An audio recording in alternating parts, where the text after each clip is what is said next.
বরিশালে ভোলা বরিশাল খুলনা সাইদি সাহেবের বাড়ি পিরোজপুরের পাশে বরিশালে মাহফিল করছি, কবরস্থানটাও জিয়ারত করেছি। আল্লাহু আকবার। সেখান থেকে আস্তে আস্তে এদিকে দেখি আমি যেদিন ভোলা গেছি আমার বোন আমার মাকে নিয়ে চলে গেছে, কারণ আমি থাকলে নিয়ে যেতে পারে না। বুঝতে পেরেছেন তো? বিষয়টা হচ্ছে পিতামাতা হচ্ছে পৃথিবীর শ্রেষ্ঠ নিয়ামত। বলেন আল্লাহু আকবার।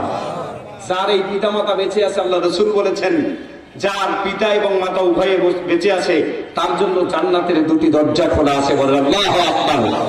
যেদিন একজন পিতা বা একজন মাতা মারা যায় সেদিন তার জন্য একটা জান্নাতের দরজা বন্ধ হয়ে যায়, আবার ওই মানুষটার জন্য দুটা জাহান্নামের দরজা খোলা থাকে। যদি ভালো ব্যবহার করে জান্নাত যাবে ওই দুটি দরজার যে কোনো একটা দিয়ে বলেন সুবহানাল্লাহ। আর যদি খারাপ ব্যবহার করে ওই দুটি দরজার যে কোনো জাহান্নামের ওই দুটি দরজার একটা দিয়ে জাহান্নামে যেতে হবে। বলেন নাউজুবিল্লাহ। ভাইরা আমার, মূল আলোচনায় আসি। তাহলে আল্লাহ পাক রব্বুল আলামিন বলেন, নিশ্চয় আমি মুমিনদের কাছে আমার জান্নাত বিক্রি করে দিয়েছি তাদের জীবন এবং সম্পদের বিনিময়ে। এই দুনিয়ার জমিনে তারা তাদের জীবন এবং সম্পদ দিয়ে, এই পৃথিবীর জমিনে জীবন এবং সম্পদ দিয়ে, জীবন এবং সম্পদ দিয়ে তারা সংগ্রাম করবে। ইয়াকাতিলুনা ফি সাবিলিল্লাহি ফায়াকতুলুনা ওয়া ইউকতালুন ফায়াকতুলুনা ওয়া ইউকতালুন। আল্লাহ পাক রব্বুল আলামিন বলেন তারা আল্লাহর পথে লড়াই করবে, অতএব তারা মানে এবং নিজেরাও শহীদ হয়ে। বলেন সুবহানাল্লাহ। আল্লাহ পাক রব্বুল আলামিন আরেকটা আয়াত নাযিল করে জানিয়ে দিলেন, মিনাল মুমিনিনা রিজালুন সাদাকু মা আহাদুল্লাহ আলাইহি ফামিনহুম মান কাযা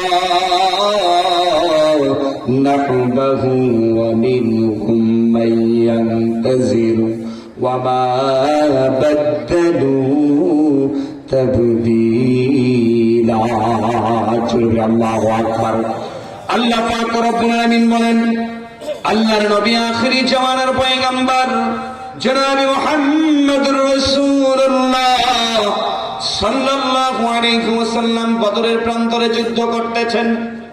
যুদ্ধ করতে করতে আবার যুদ্ধে জয়লাভ করেছিলেন। কিছুদিন পর আবার কাফের মুশরিকরা আবার প্রতিশোধ গ্রহণ করার জন্য আবু জাহেল সেখানে মারা গিয়েছিল, আবু লাহাব সেখানে মারা গিয়েছিল। কাফের মুশরিকদের সবচেয়ে বড় বড় নেতাগুলো সেদিন নিহত হয়েছিল। এই প্রতিশোধ গ্রহণ করার জন্য আবার কাফের মুশরিকরা যুদ্ধ করার জন্য মুসলমানদের সঙ্গে ঘোষণা দিয়েছেন। ভাইরা আমার, আল্লাহর নবী টেনশন করতেছেন, চিন্তা করতেছেন। আল্লাহর নবী টেনশন করতেছেন, চিন্তা করতেছেন কেমন করে যুদ্ধ করব। বদরের প্রান্তরে যুদ্ধ করলাম, এতগুলো সাহাবা আহত হয়েছে, আবার আমাদের বড় শক্তি নাই, অস্ত্র নাই, আমার তো অত বড় সেনাবাহিনী নাই, আবার এত তাড়াতাড়ি যুদ্ধের ডাক আল্লাহ পাক রব্বুল আলামিন দিচ্ছেন। কেমন করে যুদ্ধ করব, কেমন করে মুসলমানরা জয়লাভ করবে। আল্লাহ পাক রব্বুল আলামিনের হাবিব বিশ্বনবী টেনশন করতেছেন। ঠিক সেই সময় আল্লাহ তাআলা জানিয়ে দিলেন, ওগো নবীজি শুনে নেন, ওয়ালা তাহিনু ওয়ালা তাহজানু ওয়া আনতুমুল আ'লাউনা ইন কুনতুম মুমিনিন। জোরে আল্লাহু আকবার। আল্লাহ পাক রব্বুল আলামিন বললেন, মন মারা হবেন না, হতাশাগ্রস্ত হবেন না, হতাশ হবেন না, মন মারা হবেন না। আল্লাহ পাক রব্বুল আলামিন বললেন, ওয়ালা তাহিনু ওয়ালা তাহজানু ওয়া আনতুমুল আ'লাউনা। বিজয় আমি দেব, আমি প্রমিস করলাম, আমি ওয়াদা করলাম, আমি রব্বুল আলামিন তোমাদেরকে বিজয় দেব। ওয়া আনতুমুল আ'লাউনা ইন কুনতুম মুমিনিন। যতদিন পর্যন্ত মুমিন হতে পারবে না, যদি এই দুনিয়ার জমিনের মানুষরা মুসলমানরা ইমানদার হয়, মুমিন হয়, প্রত্যেকটা জায়গার মধ্যে আমি আল্লাহ পাক রব্বুল আলামিন তাদেরকে বিজয় দান করব। এই দুনিয়ার জমিনে মুসলমানদের সঙ্গে কখনো কোনো অবস্থাতেই কাফের মুশরিকরা পেরে উঠতে পারবে না। বলেন সুবহানাল্লাহ।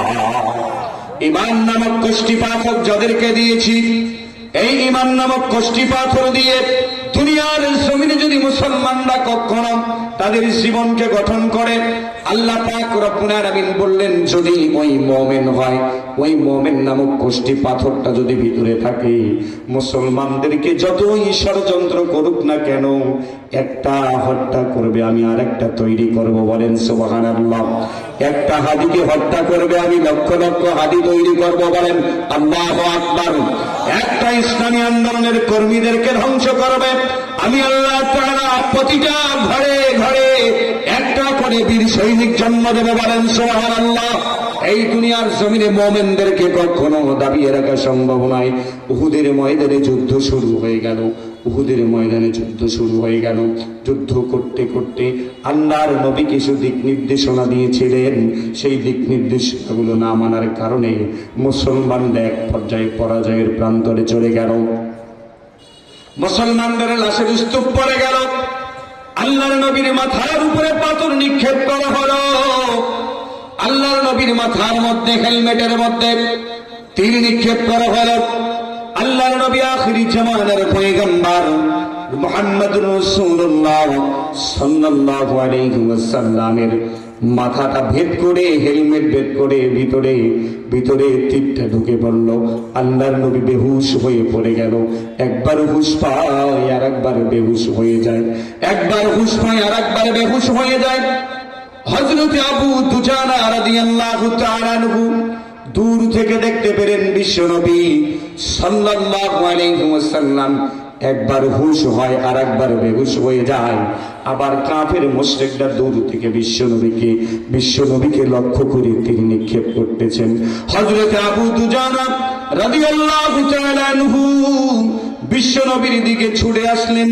বিশ্বনবীর দিকে ছুটে আসতে আসতে আল্লাহর নবীর শরীরের উপরে শুয়ে পড়লেন। একটা মানব প্রাচীর হয়ে বিশ্বনবীর শরীরের উপরে শুয়ে পড়লেন হযরত আবু দুজানা রাদিয়াল্লাহু তাআলা আনহু।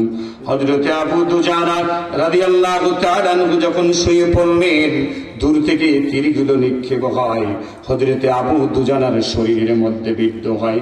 হযরত আবু দুজানা রাদিয়াল্লাহু তাআলা আনহুর মাথার মধ্যে বিদ্ধ হয়, পিঠের মধ্যে বিদ্ধ হয়, হাতের মধ্যে বিদ্ধ হয়। আল্লাহর নবীর শরীরের মধ্যে একবার গরম রক্ত পড়ে গেল। আল্লাহর নবী দেখতে পেলেন কি আমার গরম রক্ত কোথা থেকে আসলো। হযরত আবু দুজানা বিশ্বনবীর হাতের উপরে এমনই ভাবে হাত দিয়েছেন, বিশ্বনবীর মাথার উপরে মাথাটা দিয়েছেন, পায়ের উপরে পাটা দিয়েছেন।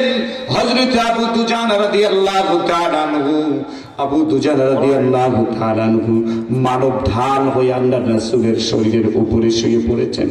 আল্লাহর নবী এবার একটু জাগ্রত হলেন, চেতন হয়ে গেলেন, দেখলেন কে তার শরীরের উপরে শুয়ে আছে। হযরত আবু দুজানার চোখ দিয়ে ঝরঝর করে পানি বাহির হয়, আবার আবু দুজানার শরীর দিয়ে রক্ত বাহির হয়। আবু দুজানাকে বলে, আবু দুজানা শরীরের কি মায়া নাই? তোমার পরিবারের জন্য কি তোমার কোনো মায়া নাই? তোমার জীবনের কি কোনো মায়া নাই? আবু দুজানা রাদিয়াল্লাহু তাআলা আনহু বলেছেন, ইয়া রাসূলুল্লাহ, আমার আল্লাহ তাআলা কোরআনের আয়াত নাযিল করে বলেছেন, কুল ইন কুনতুম তুহিব্বুনাল্লাহ ফাত্তাবিউনি ইউহিব্বুকুমুল্লাহু ওয়া ইয়াগফির লাকুম যুনুবাকুম ওয়াল্লাহু গফুরুর রাহিম। জোরে বলি আল্লাহু আকবার। আল্লাহ পাক রব্বুল আলামিন বলেছেন, যদি তোমরা আমাকে ভালোবাসতে চাও, আমাকে আল্লাহ বলে ভালোবাসতে চাও, রব বলে স্বীকার করে নাও, তুহিব্বুনাল্লাহ ফাত্তাবিউনি, তাহলে দুনিয়ার জমিনে তোমাদেরকে রাসূলের ইত্তেবা করতে হবে, রাসূলের অনুসরণ করতে হবে, অনুকরণ করতে হবে। ও দুনিয়ার জমিনের মানুষ, আল্লাহ পাক রব্বুল আলামিন এমনই ভাবে বলেছেন, রাসূলের ভালোবাসা মানে হচ্ছে শুধু রাসূলকে ভালোবাসে, মিলাদ আর কিয়ামের মাধ্যমে মিষ্টি খাওয়া নয়। রাসূলকে ভালোবাসার মাধ্যম হচ্ছে ফাত্তাবিউনি, রাসূলের ইত্তেবা করা, অনুসরণ করা, অনুকরণ করা। তার মানে রাসূলের ব্যক্তি জীবন নিজের জীবনে মানা, পারিবারিক জীবনে নিজের জীবনকে মানা, সামাজিক জীবনে মানুষের জীবনকে মানা, রাজনৈতিক জীবনে নিজের জীবনকে মানা, এবং রাষ্ট্রীয় জীবনে আল্লাহর রাসূলের আদর্শ মোতাবেক রাষ্ট্রকে ইসলাম প্রতিষ্ঠা করে ইসলামী আন্দোলনের পক্ষে নিজের জীবনকে বিলিয়ে দেওয়ার নামে হচ্ছে ফাত্তাবিউনি ইউহিব্বুকুমুল্লাহ। বলেন সুবহানাল্লাহ। যদি আল্লাহকে ভালোবাসেন, আল্লাহর রাসূলকে ভালোবাসেন, রব্বুল আলামিন বলে দিয়েছেন ওয়ায়াগফির লাকুম যুনুবাকুম, আমি তোমাদের জিন্দেগীর সমস্ত গুনাহগুলো মাফ করে দেব। বলেন সুবহানাল্লাহ। শুধু তাই নয়, ওয়ায়াগফির লাকুম যুনুবাকুম, আমি তোমাদের জীবনের গুনাহ শুধু মাফ করব না, ওয়ায়াদখিলকুম জান্নাতিন তাজরি মিন তাহতিহাল আনহার, আমি তোমাদেরকে জান্নাতের মধ্যে প্রবেশ করাবো যার তলদেশ দিয়ে নহর প্রবাহিত হচ্ছে। বলেন সুবহানাল্লাহ।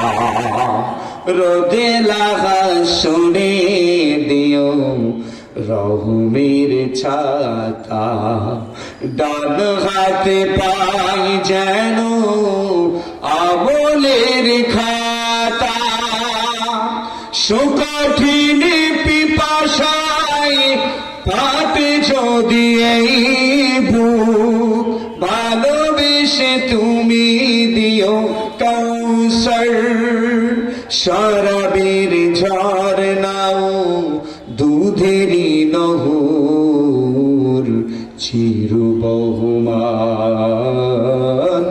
তলদেশে যার, জান্নাত লিখে দিও নসিবে আমার। ও গো প্রেমময়, ও গো পরোয়ার, শরাবের ঝরনাও দুধেরই নহর, চির বহুমান তলদেশে যার। লিল্লাহে